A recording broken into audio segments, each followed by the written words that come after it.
America के राष्ट्रपति Donald Trump एक बार फिर टैरिफ लगाने का ऐलान करने जा रहे हैं। इस बार वो फार्मास्यूटिकल कंपनी पर भारी भरकम टैरिफ लगाने की बात कर रहे हैं। राष्ट्रपति ट्रंप ने कहा, हम जल्द ही फार्मा पर बहुत भारी टैरिफ लगाएंगे। मेरा काम अमेरिकी सपनों की रक्षा करने का है। मुझे अपने अमेरिकी नागरिकों की रक्षा करनी है और यही मेरा काम भी है। ट्रंप ने आगे कहा कि मैं इन कंपनियों पर इतना टैरिफ लगाने जा रहा हूं कि उनको सीधा अमेरिका में आकर अपनी यूनिट सेटअप करना ज्यादा बेहतर लगेगा।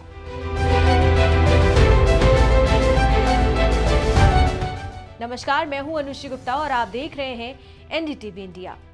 रॉयटर्स की एक रिपोर्ट के अनुसार नेशनल रिपब्लिकन कांग्रेसनल कमेटी के एक कार्यक्रम में बोलते हुए डोनाल्ड ट्रंप ने कहा कि टैरिफ लगाने से ये दवा कंपनियां अपने ऑपरेशन और फैक्ट्रियों को अमेरिका लेती आएंगी। इससे पहले ट्रंप सरकार ने फार्मास्यूटिकल्स और सेमीकंडक्टर को अपनी रेसिप्रोकल टैरिफ नीति के दायरे में छूट दी थी, लेकिन अब वो पलटते नजर आ रहे हैं। अगर ट्रंप अपने कहे अनुसार सच में फार्मा कंपनियों से होने वाले आयात पर भी नए टैरिफ लगा देते हैं तो अमेरिका को दवाओं के सबसे बड़े सप्लायर्स में से एक यानी कि भारत काफी प्रभावित हो सकता है। 2024 में भारत के कुल फार्मास्यूटिकल्स निर्यात का मूल्य 12.72 बिलियन अमेरिकी डॉलर था। इनमें से 8.7 बिलियन डॉलर की सप्लाई अमेरिका गई थी, जबकि वहां से केवल 800 मिलियन डॉलर के फार्मा प्रोडक्ट्स भारत आते हैं। अभी तक भारत अमेरिका से आने वाली इन दवाइयों पर 10.91% टैरिफ लगाता है। वहीं अब तक अमेरिका भारतीय दवाओं पर कोई टैरिफ नहीं लगा रहा है। 2 अप्रैल के टैरिफ ऐलान में ट्रंप ने फार्मा सेक्टर को बाहर रखा था और इस पर कोई अतिरिक्त टैरिफ नहीं लगाया था, लेकिन अब इसे ट्रंप बढ़ाने की बात कह रहे हैं। टाइम्स ऑफ इंडिया की एक रिपोर्ट के अनुसार 2022 में अमेरिका में लिखी गई 10 में से 4 दवाएं भारतीय कंपनियों से आई थी।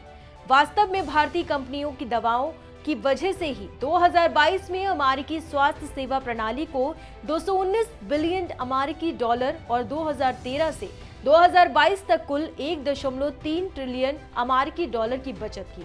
मतलब अमेरिका हमारी जेनेरिक दवाई खाकर पैसा बचा रहा है। अगले 5 सालों में भारतीय कंपनियों की जेनेरिक दवाओं से अमेरिका को अतिरिक्त 1.3 ट्रिलियन अमेरिकी डॉलर की बचत होने की उम्मीद है। भारत अगर ट्रंप को शांत करने के लिए अमेरिकी दवा कंपनियों से टैरिफ हटाता है तो उसे मोटा मोटी 50 मिलियन डॉलर का नुकसान होगा और ये सहनीय है।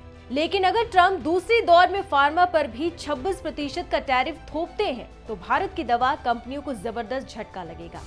इससे कम कीमत पर अमेरिका में दवाइयां बेच रही भारतीय दवा कंपनियां नुकसान में चली जाएंगी।